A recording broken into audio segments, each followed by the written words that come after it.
आपने ऑफिस में देखा होगा कि कुछ लोग होते हैं जिनको बस 1 से 1.5 साल के एक्सपीरियंस के बाद इमीडिएटली प्रमोशन मिल जाता है, एक हायर सैलरी मिल जाती है। लेकिन कुछ लोग होते हैं जिनको 3-4 साल या कभी-कभी 5 साल बाद मुश्किल से प्रमोशन मिल जाता है या कभी-कभी वो भी नहीं मिलता। अब बिज़नेस एनालिस्ट इस रोल के कॉन्टेक्स्ट में आपको अगर एक फास्ट ट्रैक ग्रोथ कैंडिडेट बनना है, तो आपको कौन-सा नॉलेज चाहिए? क्या स्किल सेट चाहिए? कौन से टूल्स आपको पता होने चाहिए? एंड मेनली अजाइल मेथोडोलॉजी सीख कर आप एक स्क्रम मास्टर बनकर कैसे फास्ट ट्रैक ग्रोथ अचीव कर सकते हो? ये सब आज के वीडियो में हम डिस्कस करेंगे। Let's go.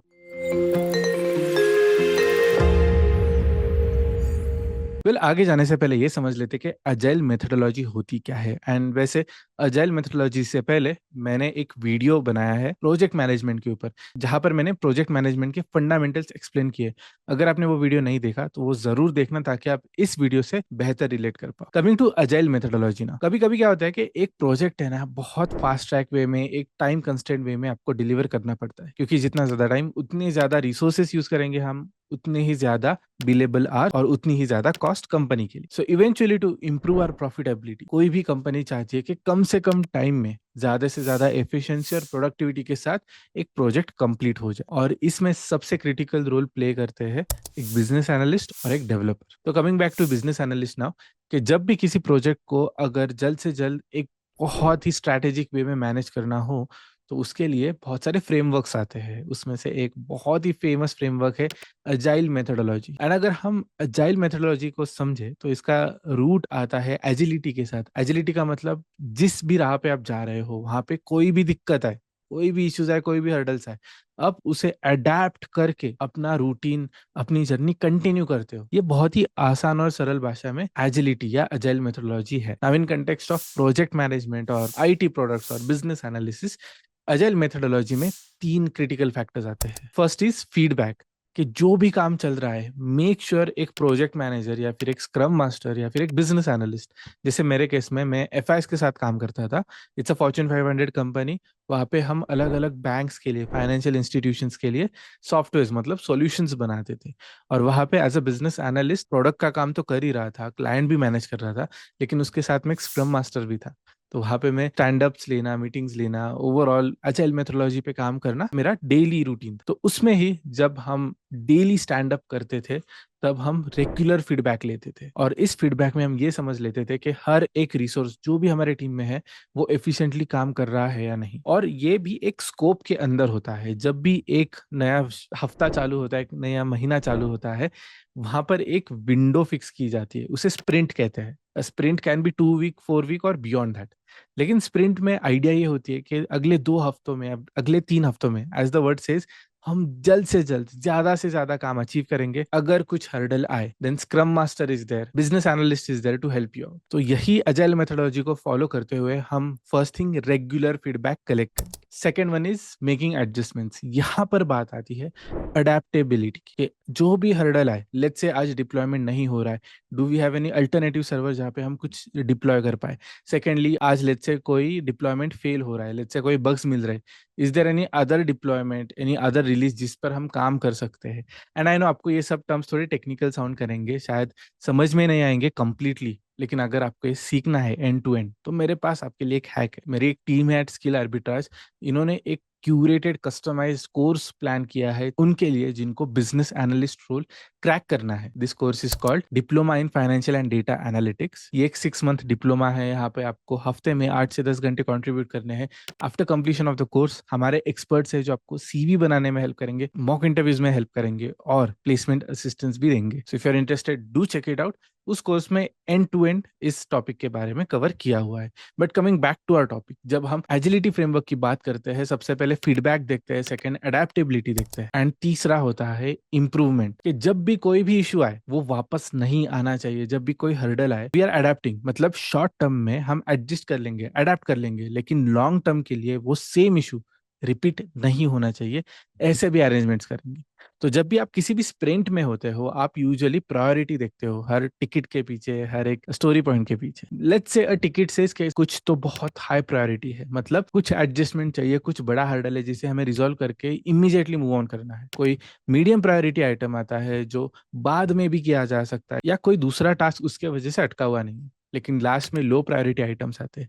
ये वो इश्यूज है, वो कंसर्न्स है जो आए हैं, हमने अडेप्ट किया है, एडजस्ट किया है, लेकिन लॉन्ग टर्म में शायद वापस आ सकते हैं। सो वी मेक श्योर कि जब भी हमारे पास थोड़ा डाउन टाइम हो, थोड़ा फ्री टाइम हो after high priority and moderate priority tickets, हम ये लो प्रायोरिटी टिकट्स को भी कंप्लीट करेंगे। लेकिन क्या एजिलिटी यहीं पर खत्म होती है? नहीं, यहाँ से तो एक्चुअली एजिलिटी की शुरुआत होती है। अब आगे देखते हैं चार मेन पिलर्स जिसके प्रिंसिपल्स के ऊपर एजिलिटी फ्रेमवर्क या अजाइल मेथोडोलॉजी काम करती है। तो सबसे बड़ा प्रिंसिपल या कोर वैल्यू भी कह सकते हैं, वो है individuals and interactions over processes and tools. तो इसमें सबसे ज्यादा यूज होने वाला एक टूल है जीरा, कहते हैं उसे।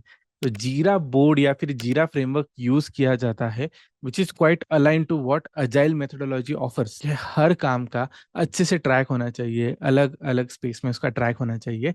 और यूजुअली आप जब जीरा बोर्ड पे जाओगे, आपको हर एक आइटम चार स्टेजेस में दिखेगा। First one is to do, कि हमें ये काम स्टार्ट करना है। Second is in progress, in progress में होते हुए हम ये अज्यूम कर सकते हैं कि कोई हमारा टीममेट उसके ऊपर काम कर रहा है, या हम अगर खुद उस पर काम कर रहे हो तो हम भी उसे टू डू से इन प्रोग्रेस शिफ्ट कर सकते हैं। Next is under review. Under review में लेट्स से मैंने कुछ काम किया है, तो मैं अपने टीममेट को उसे रिव्यू करने के लिए दे दूंगा। मेरे टीममेट ने कुछ काम किया है, तो मैं उसे रिव्यू कर लूंगा। इसे कहा जाता है 4 आई ऑडिट, मतलब मेरी 2 आंखें और मेरे टीममेट की 2 आंखें, ऐसे 4 आंखें और बेसिकली 2 सेट्स ऑफ आईज उसे रिव्यू कर रहे, making sure there aren't any mistakes in it. And lastly we have closure stage, जहां पर अंडर रिव्यू के बाद अगर कुछ अप्रूव हो जाता है तो हम उसे क्लोज कर सकते हैं। लेट्स से अप्रूवल प्रोसीजर में कुछ भी हर्डल है, कुछ भी कंसर्न है, तो हम उसे वापस प्रोग्रेस में डाल सकते हैं और इश्यूज को फिक्स कर सकते हैं। ये हो गया पहला stage, individuals and interactions over processes and tools. वैसे अगर आप इंटरेस्टेड हो इस जीरा बोर्ड को सीखने में कि कैसे काम करता है ये टूल, ये सॉफ्टवेयर हम कैसे यूज कर सकते हैं, बल्कि काम में ही नहीं खुद की लाइफ संवारने में भी, तो कमेंट जरूर करना। मैं इसके ऊपर एक फुल लेंथ कोर्स लाना चाहता हूँ इस चैनल पे। If there is demand for it, हम डेफिनेटली ये कोर्स रिलीज करेंगे free of cost. Second pillar होता है responsibility and accountability of this working tools and software. मतलब जब भी एक स्प्रिंट चल रही है, जब भी अजाइल मेथोडोलॉजी में एक प्रोजेक्ट चल रहा है, there should be someone who is either a scrum master और अ प्रोजेक्ट मैनेजर,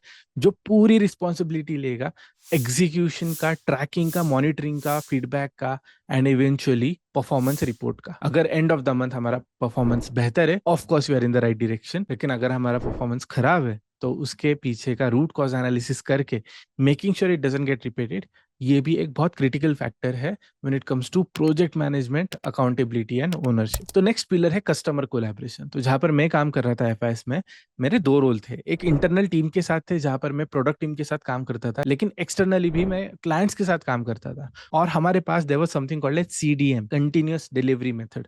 अब ये सीडीएम क्या होता है? इमेजिन कर लीजिए कि आपके पास एक फोन है, आइदर वो एंड्रॉइड है या फिर एप्पल है। तो एंड्रॉइड है तो वहां पर आपको नए अपडेट्स दिए जाते हैं गूगल के साइड से ऑन डिफरेंट एंड्रॉइड वर्जन। अगर आपके पास एप्पल है तो आईओएस के नए अपडेट्स आते हैं फ्रॉम एप्पल। वैसे ही जब हम एक सॉल्यूशन, एक प्रोडक्ट डिलीवर करते हैं हमारे कस्टमर को, उसके बाद कई सारे कस्टमर्स है जो सीडीएम को सब्सक्राइब करते हैं। CDM again stands for continuous delivery method. यहाँ पर हम रेगुलर अपडेट्स देते हैं, बग्स है तो उन्हें फिक्स कर लेते हैं। एंड मेनली अगर कोई एडिशनल कस्टमाइजेशन चाहिए हो, कोई फीचर एनहांस करके चाहिए हो, तो वो भी हम डिलीवर करते हैं। And as a business analyst, you are in between the developers and client. जो रिक्वायरमेंट को समझ लेगा, डेवलपर्स से बना लेगा एंड वापस डिलीवर कर देगा। So when it comes to integration of business analyst in overall agile framework, ये बहुत इंपॉर्टेंट है। अगर यहाँ पे इशू समझने में, बनाने में और डिलीवर करने में डिले हो गया, तो as a business analyst project पे इम्पैक्ट हो सकता है, लेकिन उसके साथ आपकी स्क्रम की जो एक्सपेक्टेशन है, आपकी अजाइल फ्रेमवर्क में जो मंथली एक्सपेक्टेशन है, वो भी डिस्टर्ब हो सकती है, reflecting badly on your performance. And lastly our main pillar, responding to changing plans. कभी कभी in terms of work disruption कुछ भी हो सकता है। कुछ महीनों पहले माइक्रोसॉफ्ट के एंड से एक बहुत बड़ा ग्लिच हुआ था ग्लोबली, जिसके वजह से कई सारे विंडोज यूजर्स अपना लैपटॉप ही नहीं एक्सेस कर पा रहे थे। वैसे ही इंटरनल भी कि कंपनीज में कभी कभी डिप्लॉयमेंट सर्वर्स अवेलेबल नहीं रहते हैं, कभी कभी इंटरनेट डाउन रहता है, या कभी आपका बहुत क्रिटिकल रिसोर्स काम से छुट्टी ले लेता है। तो around this time it is very critical for a scrum master, जो भी अजाइल मेथोडोलॉजी को फॉलो करता है, या चाहे वो स्क्रम मास्टर हो या बिजनेस एनालिस्ट हो, प्लान करते वक्त इट इज वेरी इंपॉर्टेंट कि हर रिसोर्स के पीछे किसी बैकअप को रेडी रखना, किसी अल्टरनेटिव को रेडी रखना बहुत क्रिटिकल है, ताकि जब भी एक स्क्रम में, एक स्प्रिंट में डिसरप्शन आए, it is immediately taken care of with current plan. तो आई होप आपको एक ओवरऑल आइडिया आ गया होगा कि अजाइल मेथोडोलॉजी काम कैसे करती है, उसके मेन स्टेजेस क्या होते हैं, उसके मेन 4 कोर वैल्यूज क्या होती है। और अगर आपको एक सक्सेसफुल बिजनेस एनालिस्ट बनना है, तो आपको ये अजाइल मेथोडोलॉजी के फंडामेंटल समझना बहुत इंपॉर्टेंट है। परफॉर्म करना on each and every KPI बहुत इंपॉर्टेंट है। केपीआई स्टैंड्स फॉर की परफॉर्मेंस इंडिकेटर्स। एंड लास्टली, जो क्लाइंट को आप प्रोजेक्ट डिलीवर कर रहे हो उसे एट पार विद एक्सपेक्टेशंस करना बहुत इंपॉर्टेंट है। अगर आप ये तीन चीजें कर लेते हो तो believe me, you will emerge as a successful business analyst.